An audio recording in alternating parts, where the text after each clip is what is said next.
I'm Al Regnery. I'm the president and publisher of Republic Book Publishers. We are an independent publisher situated outside of Washington, D.C., and we publish primarily public policy books. We're the proud publishers of We Win, They Lose by Matthew Kroenig and Dan Negrea, two foreign policy experts. And we're going to talk about that book today. I'm pleased to have them both with me to interview them and ask them some questions about why they wrote the book and what the book says. So let's start with that question. Why did you write the book?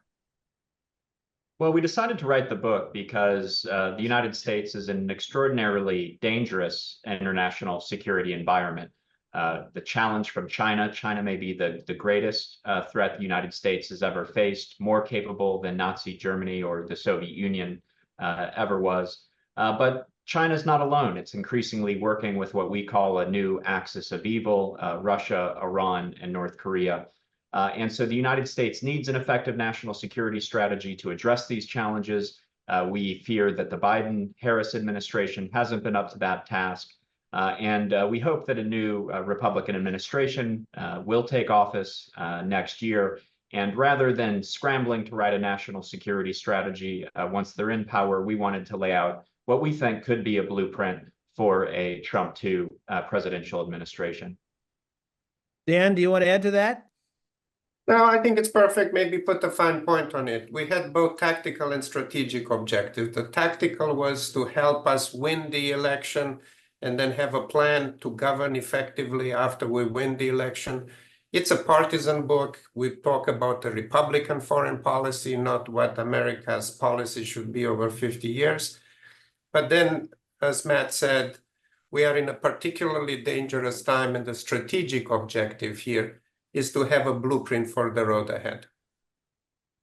So you've both been around the national security community for a good long time. Tell us why you're qualified to advise Republicans on what their foreign policy, national strategy, international strategy should be. Dan? Well, I think I have a unique perspective. I defected from communist Romania. I've seen evil. I've lived in an evil system.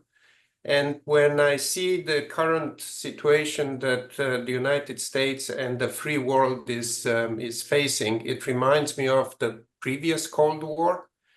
And one of the things that we wanted to make clear in the book, and actually we were a little bit ahead of our times when we wrote the book, but subsequent events have made proved our position correct.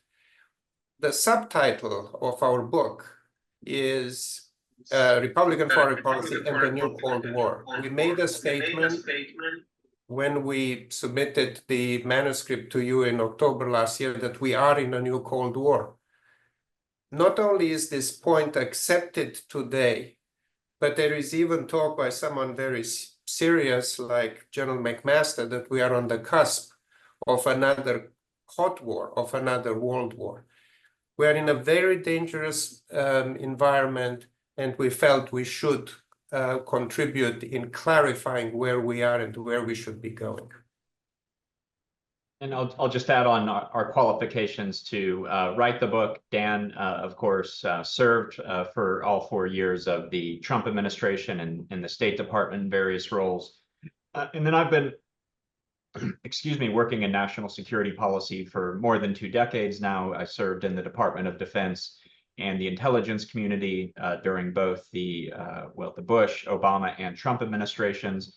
I'm currently serving as a Republican commissioner on a congressional commission to review U.S. strategic forces policy. I'm managing a team at the Atlantic Council think tank, a 40-person national security team, an Asia team, Middle East, Europe, strategy and defense. And I've written extensively on national security policy, and this is, in fact, my 8th book. So I've been thinking about U.S. national security strategy every day for more than 2 decades. I can't imagine we could have found 2 more capable authors for this book, so that's wonderful. Well, let me add, talking about similar qualifications. When we wrote the book, I was the senior director of another center at the Atlantic Council, the Freedom and Prosperity Center. I was the lead editor of 2 other books, and I wrote extensively on foreign affairs as well.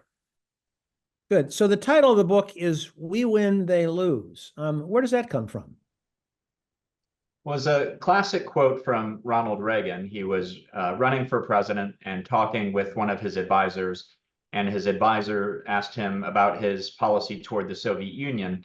And Reagan said, well, it's simple. Some might even say it's simplistic, but it's this. It's we win, they lose. And it was a provocative thought at the time. The prevailing notion was that détente was the way to approach the Soviet Union, that we'd lock in parity with a series of arms control agreements and ride out the relationship. And Reagan saw it differently. He thought that that was a mistake, that one, it created a unacceptable moral equivalence between the United States and its free world allies on one hand, and the Soviet Union and its captive occupied nations on the other. But second, he thought that the United States had inherent strengths, that the Soviet system was fundamentally flawed, and that if we took the gloves off and forced the Soviet Union to compete, that we could actually win the Cold War, something that many people couldn't even imagine. But he was right. He was elected, pursued that strategy for 8 years, and by the time he left office, the Cold War was over. Now we're on the eve of another Cold War with communist China. The Biden administration says that their goal is to manage the competition. And just like Reagan, Dan and I think that that doesn't make sense, that rather the goal for this new Cold War should be, just like Reagan said about the first Cold War, we win, they lose. So Yeah, go ahead, I'm sorry. Go ahead. Yeah, and if I can add to this, we looked at the sharp departure that was represented by the 2017 National Security Strategy in the Trump administration that made clear that the period of relations with China characterized where what was emphasized was cooperation, which is what was the case during the Obama years, will be replaced by a time when the emphasis will be on strategic competition. And then the Biden years came, and again, there was this discussion of cooperation, collaboration, all this stuff. And then it became clear that this is not the right approach. And actually, former National Security Advisor Robert O'Brien wrote an article in Foreign Affairs, "The Return of Peace Through Strength." So it's again the Reagan approach to relations between states. So you mentioned in the book that you anticipate that you suggest there should be a sort of a merger of these two foreign policies, the Reagan foreign policy and the best parts of that and the best parts of the Trump foreign policy, that if you put those together, you'd have a winning strategy. Explain that. Sure. Well, I think there's this conventional wisdom that the Republican Party is deeply divided. And according to this conventional wisdom, they say you have the traditional Reaganite internationalist wing, and then you have this new populist, Trumpian, protectionist, isolationist wing. And Dan and I think that's incorrect, that actually the party is unified still around the core principles of a conservative foreign policy. And so when it comes to defense, we think that's peace through strength, a term that both Reagan and Trump often, Reagan used and that Trump uses. Essentially the idea that the United States should be so strong that no adversary dare challenge us, but that the purpose is peace, to deter war, to certainly strike back when adversaries hit us, like Reagan sunk the Iranian Navy, like Trump killed Iranian General Soleimani, but to a skepticism toward long drawn out nation building campaigns. Second, when it comes to economics, free and fair trade. So goal to get to free trade, but an understanding that when you have adversaries like China systematically stealing intellectual property and other things, that's not fair trade. So using tariffs and other measures to get to freer and fairer trade arrangements, something that both Reagan and Trump did. People forget that. Reagan also used tariffs against allies like Japan in trade negotiations. And then third and finally, American exceptionalism. Reagan talked about a shining city on a hill. Trump talks about making America great again. So different valences, but we think both of these reflect a belief in American exceptionalism, something that's not widely held on the other side of the aisle. We provide polling data showing that A majority of Republicans do believe that the United States is the greatest nation on earth, and a majority of Democrats simply don't. Now, Mike Pompeo, the former Secretary of State, wrote the foreword for this book. And of course, Dan, you worked for him in the State Department. I assume he agrees with what you said since he wrote the foreword, but could you explain how he fits into it? And as the representative of the Trump administration who was out front on foreign policy more than anybody else, the relation that he has to the argument that you make in the book?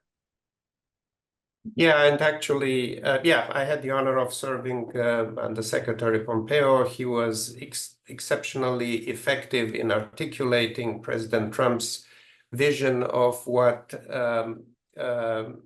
U.S. policy should be to counter the malign actions of the Chinese Communist Party around the world. One of the most important and really fascinating to Matt and I contribution of Secretary Pompeo, we spent several paragraphs in 2 or 3 different places in the book explaining what it means to win against China. Because as Matt just made clear when we were talking about peace through strength, we want peace. We don't want a war with China. So then still, what does it mean to win? And we explain in the book that the way we think about it is we want to get Communist China in a position in which either they cannot win a conflict and prevail against the United States, either they cannot or they just give up. And so we wrote many words around it, and Secretary Pompeo in his introduction put it in two words. Either capitulation, or capitulation or incapacitation. Either capitulation or incapacitation. Either they cannot or they give up. Capitulation or incapacitation. So we use many words, use 2. Good. So who is the book written for? Who did you think of as the audience when you wrote the book? And as it goes forward, what sort of people? Is this something that's only for decision makers and policy makers, or is it for the average voter? Or would Democrats and other people on the other side be well advised to read it? Who do you think the audience is? I think anyone interested in foreign affairs should read this book. Certainly Republican voters who want to know more about the foundations of their party's foreign policy should read the book. But I also think Democrats should read the book. And Dan and I are at the Atlantic Council, a nonpartisan think tank in Washington. And one of the big questions everybody's asking right now, Democrats, the media, foreign government officials, is what would a Trump 2 foreign policy look like? And Dan and I think, provide an answer to that question. So all of those people, journalists, Democrats, those overseas, would be well advised to read this book. And then finally, you mentioned the foreword from Mike Pompeo, and he ends his foreword by saying he hopes to see many copies of this book spread around the White House, the State Department, and the Defense Department come January 2025. So I definitely think Republican policymakers and politicians and their staff should also read the book. Actually, one thing I found in the book that was very valuable was your description of simply what foreign policy is. I think most people have no idea what actually goes on, and you sort of know that it's the relationship between us and other countries, but you go into much more deeply, and maybe you could just explain that a little bit, because I think many voters really don't know the answer to that question. Yeah, Matt, why don't you start? Well, yes, and and why does the United States have a foreign policy? And we think that President Trump is right. It's about putting America first and advancing American interest. And so Dan and I go through and explain how does an American foreign policy benefit the American people? And so we talk about vital and important interests, defending the U.S. homeland, of course, #1. But also things like preventing the spread of nuclear weapons, where rogue states could hold the U.S. hostage with threat of nuclear attack. We talk also about preventing a hostile state from dominating an important geopolitical region.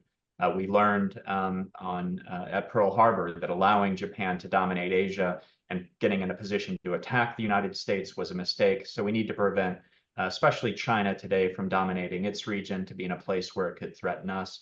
Other interests as well. Americans want to buy goods from all over the world. American businesses want markets all over the world. So the US government has an obligation to provide a free and fair, open economic system. And then finally, we argue that spreading democracy and freedom is also in the US interest. It's not a vital interest. It's not one that we should use military force. But where we can, at reasonable cost, the United States' experiment with democracy here at home is more secure in a world made safe for democracy. Yeah, and the other thing that we do there regarding the foreign policies, we talk about the tools of statecraft. So the acronym usually used on a mnemonic device is DIME: diplomacy, ideas or ideology, military, and economic. And we show how with some countries, it is primarily the case that we are using just economic or just diplomatic tools. But for example, in countering China, we need to use all the tools because they are challenging in all these different domains. The other thing that we are emphasizing is the importance of allies.